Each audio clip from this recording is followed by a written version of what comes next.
Explica pra gente, qual que é a diferença desses tipos de diabetes? O que é diferente entre cada um são as causas. A gente não fala em cura de diabetes, a gente fala em controle, remissão. Pensando nessa pandemia de obesidade, o consumo, né, de alimentação atual, muitas vezes eu vejo o inverso de negligenciar, né? O endocrinologista trata diabetes mais complicado, mas diabetes é assunto para todo médico. Você já ouviu falar do diabetes do tipo LATA, do tipo MOD? Você sabia que existem diferentes tipos de diabetes? Como que a gente pode tratar e como é que a gente pode identificar esses diferentes tipos de diabetes? Hoje a gente vai desvendar nesse episódio os mistérios, as confusões, os possíveis diagnósticos errôneos e os tratamentos corretos para o diabetes dos outros tipos.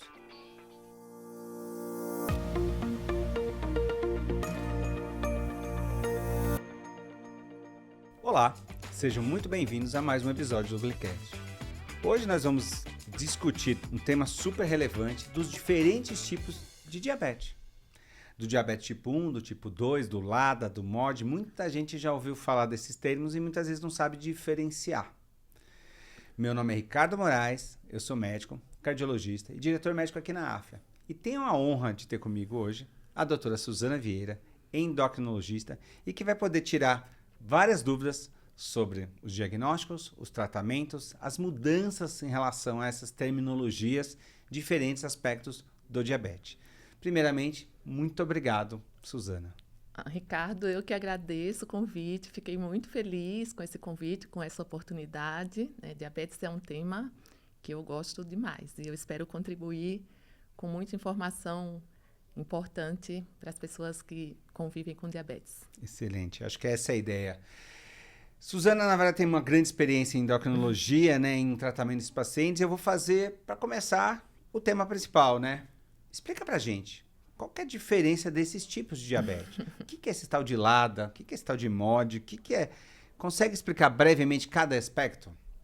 Diabetes, o que eles têm em comum? Né? Diabetes mellitus é o aumento da glicose no sangue. E aí a gente vai ter o que é diferente entre cada um são as causas, começando pelo mais comum, né? O diabetes tipo 2.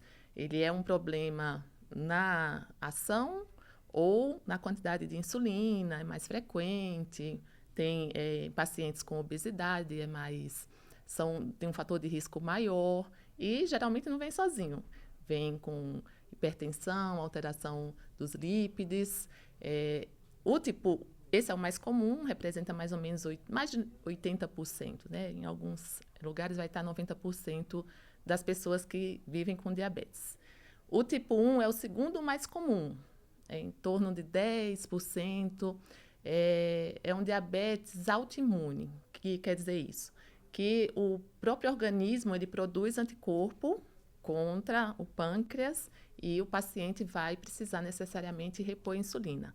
A faixa etária é diferente do tipo 2, né? Tipo 2 é mais adulto, depois dos 45 anos. Mas como está agora com a obesidade cada vez mais precoce, criança pode ter diabetes tipo 2. Aí começa já a embolar um pouquinho, né? E diabetes tipo 1 é mais comum em criança e adolescente. E aí vem os mais diferentes, né? Tem outros tipos de diabetes, que aí vai incluir o MOD. O MOD é um diabetes que parece um tipo 1 por conta da faixa etária. Ele pega mais... Como é hereditário, a gente vai falar um pouquinho disso, né? Ele é monogênico, é um diabetes monogênico, por isso se chama também MOD. O defeito está desde o nascimento. Então, é uma criança, um adolescente que tem uma glicemia alta, tem um diagnóstico de diabetes. Mais diferente do tipo 1, ele não precisa de insulina. Ele pode ser tratado com comprimido. E, por fim, vai ter o LADA, que, na verdade, o LADA ele é um subtipo do diabetes tipo 1. O que diferencia o tipo 1 do LADA é principalmente a faixa etária. O LADA é um pouco mais adulto jovem, né? Diferente do tipo 1, que é mais criança e adolescente. E no LADA também tem uma diferença assim, que confunde um pouquinho com o tipo 2. Então, né, o MOD confunde com o tipo 1 e o LADA pode confundir com o tipo 2, porque eles têm em comum uma faixa etária mais avançada. Né? E o LADA, ele começa aparecendo um tipo 2, bem controlado, pode até controlar com comprimido, mas depois de 6 meses descompensa e aí precisa usar insulina. Olha, aspectos importantes, porque é isso, né? Todo mundo muitas vezes tem um familiar, é um paciente, né? E muitas vezes não sabe diferenciar esse diagnóstico, né? E aí que entra um cenário que até para os pacientes se empoderarem dessa informação e para os médicos também que estão vendo e ouvindo a gente. Como é que eu faço o diagnóstico? Então, como é que eu diferencio se tudo é glicemia de jejum e todo mundo está alterado? Como é que eu diferencio um diagnóstico de outro de diabetes? Vamos começar pela história clínica, né? Quando eu estava na residência, uma parte muito importante é como foi feito o diagnóstico do diabetes. Que idade? Era criança, adolescente, começou com aquele quadro de descompensação, bebendo muita água, urinando muito, emagrecendo. Essa história já sugere mais um tipo 1. Né? Até tem certos países que têm como política pública assim, diabetes, com esses sinais, o tratamento é insulina. Então, é um tipo 1 até que prove o contrário. Pessoas, meia idade, 40 e poucos anos, 50 anos, com obesidade, com história familiar importante. Tem um pai, tem um irmão, na família tem muitos casos de diabetes, que tem obesidade, tem hipertensão, e o diabetes, ele pode começar aos pouquinhos, né? Um exame de rotina, a glicemia está alterada, ele vai progredindo, talvez, de um pré-diabetes para um diabetes. Aí começa a tratar. Esse aí é o clássico do tipo 2. Geralmente não tem uma descompensação, né? Uma cetoacidose diabética, não sei se já foi tema aqui. Pode ter uma descompensação aguda, necessidade de insulina, mas esse é o nosso dia a dia, né? Dos pacientes com diabetes tipo 2. Então, um paciente com mais idade que progride de pré-diabetes para diabetes e tem fatores de risco associados principalmente à obesidade e hipertensão, que a gente chama de síndrome metabólica, né? O LADA, ele vem com a idade mais avançada, né? Mais adulto jovem.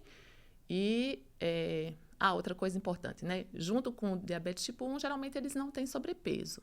Mas nada disso, assim, tem exceções que fogem à regra, né? Tem paciente com diabetes tipo 1 que tem obesidade, tem pacientes com diabetes tipo 2 que não tem sobrepeso. E o LADA, a história é a seguinte: o paciente teve o diagnóstico de diabetes, começou a tomar comprimido, ficou bem controlado, né? Não teve aquela descompensação aguda com aqueles sintomas que, né, na medicina a gente chama de polis, que é poliúria, de urinar muito, polidipsia, que é beber muita água, polifagia, muita fome. E ele fica bem até 6 meses com esse tratamento para o tipo 2, vamos dizer assim. E depois de 6 meses, começa a descompensar, né? A gente vê aí um quadro parecido com o tipo 1, de emagrecimento. E no LADA, né? E depois eu vou falar do MOD, é que mora o perigo. Assim. O LADA, ele às vezes fica muito tempo tratando de forma errada, com comprimido, porque foi diagnosticado como um tipo 2. Depois a gente vai, né, pode entrar um pouquinho nessa parte do diagnóstico laboratorial de cada um, né, mas falando mais da história, seria isso. Tipo 1, diagnóstico é dado com menos de 6 meses, geralmente, né, e o LADA depois de 6 meses, que entra esse quadro de descompensação e necessidade de insulina. E o MOD, o MOD é menos comum do que o tipo 2 e o tipo 1. Ele tem uma história assim, que é uma criança, adolescente ou uma mulher na gravidez que descobriu diabetes. E esse diabetes é um diabetes leve. Né? O que é mais comum das mutações, como ele é causado por uma mutação genética, a pessoa já nasce com esse defeito, que é nos genes que atuam na secreção de insulina. Então, é uma criança que não tem sobrepeso, que tem uma glicemia de 110, 115, e aí, né, as mães, principalmente, ficam desesperadas, é um tipo 1, mas não vai passar muito disso, ele vai conviver com aquela glicemia assim, mais alterada, né, nos casos de MOD mais leve, desse diabetes monogênico, e que não vai ter a descompensação do tipo 1. Né? O que mais? E o MOD, como ele é monogênico, quer dizer que é uma herança genética, ele vai aparecer em todas as gerações. Então, vai aparecer o avô, a avó tinha, a mãe ou o pai tinha, o paciente tem, né, um irmão tem uma herança que ele tem, né, 50%, uma pessoa com MOD tem 50% de chance de passar esse defeito para a prole, né, para os filhos. E qual é, né, a pegadinha, vamos dizer assim, a armadilha do MOD? É que como esse diagnóstico é na infância e adolescência, tem alguns casos de MOD que pode ter um quadro um pouco mais grave, ele é diagnosticado como tipo 1 e receber insulina. E uma característica assim, marcante do MOD é que ele responde brilhantemente com comprimidos. E aí a gente vê na prática, né, crianças, adolescentes que estavam sendo tratados como tipo 1, com insulina, e em que, na verdade, o melhor tratamento seria comprimido. Então, tem várias implicações desse diagnóstico todo. Com certeza, porque a gente vê isso na prática. Muitas vezes a criança deixa de usar insulina, bomba e afins, e acaba partindo para um diabetes oral. E aí é erro diagnóstico, né? É evolução da mudança da característica da doença, né? E muitas vezes provavelmente era um MOD que não era que a criança, né? Não era tipo 1. E você falou nesse aspecto assim importante. Tá, a gente tem uma história clínica diferente, né? Epidemiologicamente, muitas vezes. Mas, obviamente, na prática, a gente sabe que tem a sobreposição aí. Mas o diagnóstico laboratorial, né? Ele ajuda nesse momento na diferenciação. Eu tenho que fazer teste genético para todo mundo, por exemplo, né? Ou, muitas vezes, é o racional clínico mais esses exames laboratoriais alterados. Claro, né, que os exames são complementares. Sim. A gente já fechou a história, mas a gente está na dúvida. É um paciente com diabetes tipo 1 ou pode ser um MOD? É um tipo 2 ou pode ser um LADA? E a gente vai aprofundar na investigação. Tem 2 exames fundamentais, né, que é o grupo de exames fundamentais. O primeiro são os anticorpos, que aí os autoanticorpos contra o pâncreas. Que a gente vai classificar o diabetes como autoimune, que aí encaixa tipo 1 e o LADA. A gente pode pedir esse exame, é um exame de sangue, um exame simples, e tem outros, né? O GAD, o anti-GAD é o mais frequente, mas tem tirosina fosfatase, tem anti-A2, enfim, o endocrinologista vai saber pedir os exames. Anticorpo positivo fala a favor de diabetes tipo 1, LADA, tratamento, insulina. Pode ser que passe aquela fase de lua de mel, em que o controle é muito bom, a dose de insulina é muito baixa, mas já, assim, ao diagnóstico, o paciente já tem o anticorpo positivo, né? Até um pouquinho antes do diagnóstico já tem anticorpo positivo. Então, esse vai diferenciar se é autoimune ou não, se é tipo 2, LADA. E tem o peptídeo C, que é um exame que ele vê a produção do próprio pâncreas do paciente, né? Então, o peptídeo C, ele vê o que a gente chama reserva pancreática de insulina. No diabetes tipo 1 e LADA, esse peptídeo C, depois de 5 anos, ele vai estar bem baixinho, quer dizer, aquele pâncreas não está mais funcionando, né, no sentido de secretar insulina. E no MOD, no tipo 2, né, principalmente no tipo 2 no início do diagnóstico, e no MOD, essa secreção da insulina está preservada. Então, o peptídeo C vai estar dosável. Então, assim, resumindo, né, tipo 1 e LADA vai ter anticorpo positivo, peptídeo C baixo. Depois de um tempo, geralmente a gente dosa com 5 anos. Diabetes tipo 2 e MOD vai ter anticorpo negativo e vai ter peptídeo C dosável. Quer dizer, o pâncreas pode estar funcionando ainda e secretando insulina, por isso que cabe, nesse caso, quando tem peptídeo C dosável, normal, vamos dizer assim, cabe comprimido. Porque eu ainda tenho uma reserva, vamos dizer assim, né, de produção. Eu acho que é o manejo desses pacientes que eu acho que é o maior desafio, né, na prática. Para quem está vendo e ouvindo a gente aqui, o objetivo, na verdade, é não se enquadrar, né? Não necessariamente só, mas como é que eu consigo? Quais são os desafios que você vê na sua prática clínica mesmo, desse manejo desses pacientes? Porque muitas vezes o diagnóstico, não direi errôneo, mas um diagnóstico muitas vezes que perca essa janela de lua de mel, o paciente começa a ter descompensações clínicas, né? Cetoacidose, vai para o hospital, passa mal, família, ele emagrece, ele ganha peso. Quais são os desafios que você vê mais comuns no tratamento desses pacientes? E quais são os sinais de alerta que a família, né, os pais, devem levar essa criança novamente voltar no endócrino, ir para o hospital, que você acha mais importante? Para o diagnóstico na infância e adolescência, os sinais de alerta seriam que a criança, né, esteja descompensada do ponto de vista, está emagrecendo muito, está urinando muito, tá com muita fome, né? Vai e faz uma pontinha de dedo e vê, né? Geralmente o diagnóstico de diabetes tipo 1, ele não tem muita dúvida no sentido de a glicemia vai estar acima de 300, 400. Então, mas se o pai ou a mãe faz as consultas de rotina, tá com a glicemia um pouco alta, a criança ou adolescente não está com esses sinais de descompensação, muita calma nesse momento. Pode ser um MOD, né? E aí vai ver a história da família. Às vezes essa história da família não é 100%, né? Porque pode ser que a mutação comece naquela criança, naquele adolescente. Mas a gente vai falar da mutação aqui. Então a gente vai ver, a criança e adolescente não está descompensado, né? Mas a mãe, né, os pais já vão ficar preocupados. Se tiver em dúvida, faz o anticorpo vem negativo. Aí talvez assim, o teste genético do MOD, né, como é um diabetes monogenético que tem a mutação genética, hoje a gente tem disponível os testes genéticos para confirmar as principais mutações no nosso meio.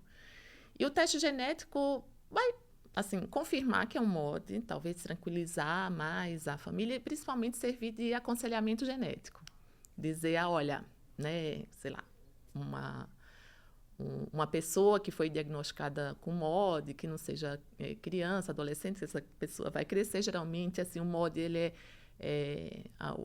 os que são mais comuns, eles não evoluem com muita complicação, não precisam de tratamento específico. Tem alguns casos, são mais de 14 mutações descritas. Então, tem casos mais leves, casos mais graves. Mas aí vai ter uma implicação assim, que você, né, essa pessoa com MOD, vai ter a chance de passar esse gene para o filho, né, para os filhos. E aí já está ciente dessa possibilidade e também tem umas implicações na gravidez, que aí é importante também saber, mas é mais para aconselhamento genético. Do diagnóstico genético, queria fazer um comentário aqui. Tem nos laboratórios comerciais esse painel genético, pode ser pedido como um painel genético do MOD, né, diabetes monogênico. Que eu acho que o convênio não cobre. No HC, na USP, eles têm um grupo de diabetes monogênico que vai incluir o MOD, tem lipodistrofia, tem outras doenças desses genes relacionados, que aí, assim, pode até pessoas, juntamente com seu médico, podem lá preencher o cadastro e ver se é um candidato para fazer o teste genético. Eles têm esses dados como um material de pesquisa, na verdade. Olha, excelente dica aqui para quem está ouvindo a gente, muito porque muitas vezes o diagnóstico é com uma penumbra, o paciente muitas vezes não consegue ter o acesso ao recurso, né? Sim, mas sim. tem no público, dá para, né, testar. Eu vou falar de um aspecto totalmente ao contrário, né? Você disse muito da preocupação da família, do aspecto que as crianças... E o inverso, né?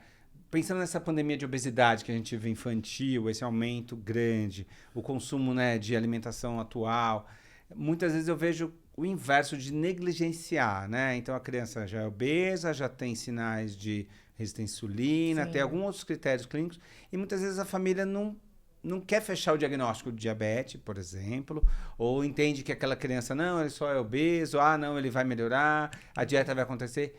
Que orientação que você acha que a gente deve dar? Porque a gente está falando paciente que muitas vezes está na mão do pediatra, Sim. né? Está acompanhando com o clínico, mas não está com endócrino necessariamente. E aí, que orientações você acha que essa família tem que ter de alerta para pensando na qualidade de vida, pensando no prognóstico a longo prazo dessa criança, de não desenvolver uma doença até mais grave? Sim. O melhor dos mundos para as pessoas com diabetes é tratar precocemente e tratar agressivamente. Eu não falo assim, sabe? É um tratamento individualizado. Mas não é porque a pessoa é jovem, na verdade, é até porque ela é jovem que a gente tem que ser incisivo no tratamento, porque ele vai ter, né, um tempo todo suscetível a complicações crônicas. No tipo 2, se não houver uma mudança, pode ser que ele precise de insulina muito mais rápido. Se ele cuidar bem, pode ser que ele nunca precise de insulina, pode ser que ele nunca precise de medicação, porque no tipo 2, né, no diabetes tipo 2, o pâncreas pode ir falindo, cansando. Está sendo sobrecarregado com resistência insulínica, tem que produzir muita insulina para, né, para controlar a glicemia. E no tipo 2, uma coisa muito legal também é se a pessoa tem o diagnóstico já, tem sobrepeso e perde um peso considerável, esse diabetes ele pode remitir. A gente não fala em cura de diabetes, a gente fala em controle, em remissão, né? Cura para o tipo 1, infelizmente a gente não tem, a gente fala em tratamento. Para o tipo 2, a gente pode falar em remissão. Então, assim, não é brincadeira, a gente tem que tratar, não pode negligenciar o diabetes e também tem cuidado, né, para não tratar demais, né, não dar uma insulina para um MOD, mas a gente tem o que a gente chama de efeito legado. Efeito legado é estudos, né, que tiveram as pacientes que tiveram diagnóstico de diabetes tipo 1, né, que a gente pode extrapolar um pouquinho para tipo 2, e que trataram muito bem no começo, controlaram muito bem no começo, eles evoluíram com muito menos complicação crônica do que aqueles pacientes que descompensaram e depois compensaram, né? Tem uns estudos clássicos mostrando isso. Então, o controle no início é fundamental. Ótimo. E aí eu acho que entra um aspecto importante que muita gente também, pensando mais principalmente no paciente com diabetes tipo 2, que são os fatores, dos outros fatores de risco, né? Sim. Porque muitas vezes eu vejo pacientes bem tratados do ponto de vista da doença diabetes, mas não tratados da hipertensão, da obesidade, da dislipidemia, né? Do colesterol aumentado. Sim. E aí que entra um aspecto de né, vamos dizer assim, multidisciplinar, muitas vezes outro especialista, muitas vezes o endocrinologista consegue tratar o paciente, né, essa visão holística que o endocrinologista tem de cuidado, mas os pacientes mesmo acabam negligenciando, né? Sim, e assim, um recado para os pacientes, né, o que impacta mais na mortalidade cardiovascular, que é o principal, né, fator, quer dizer, o paciente com diabetes tipo 2, que tem essa síndrome metabólica, morre muito do coração. E controlar a pressão é o que é mais eficaz, depois vem, né, controlar o colesterol e depois a glicemia. Não estou falando que não seja importante controlar a glicemia, né? Mas se a gente tivesse que escolher entre glicemia e pressão, tratar a pressão. O ideal é que todos os fatores de risco sejam controlados. Aí eu incluo também, né, a obesidade, que pode estar na base de tudo isso. Todos os fatores de risco sejam controlados. Então, você que está com a glicose controlada, mas está com a pressão descontrolada, volte para o seu médico e ajuste a medicação, endócrino e cardiologista, né? Mais que nunca trabalham em conjunto.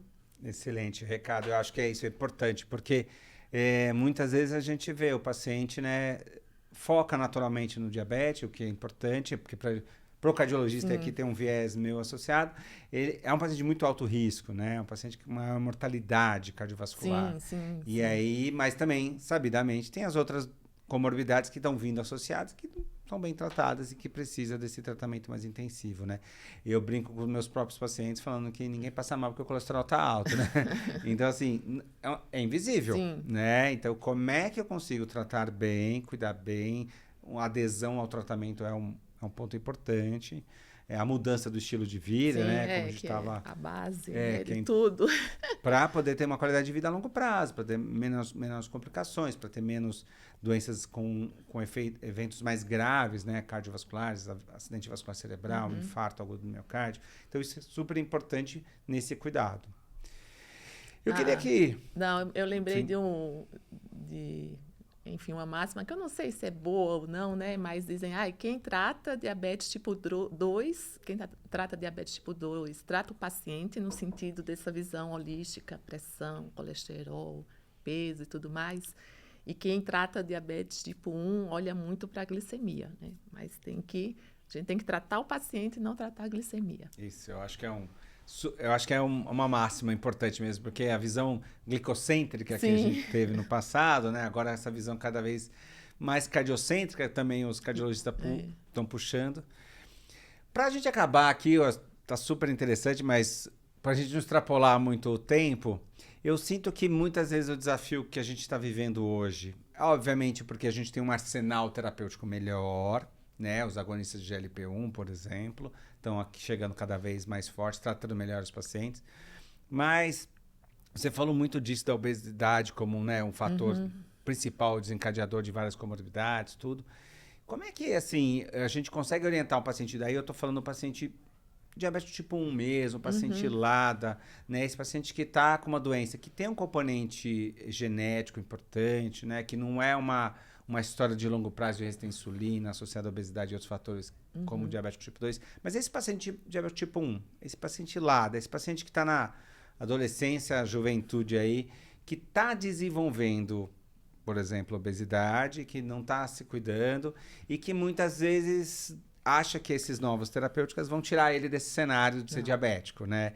Então eu vejo muito erro nessas intervenções ou nessas falsas promessas, achando que já que tem medicação nova no mercado, já que está tratando, eu sou um diabetes tipo 1, vou conseguir tomar meu agonista de GLP-1 aqui e vou ter uma qualidade de vida normal como outra pessoa.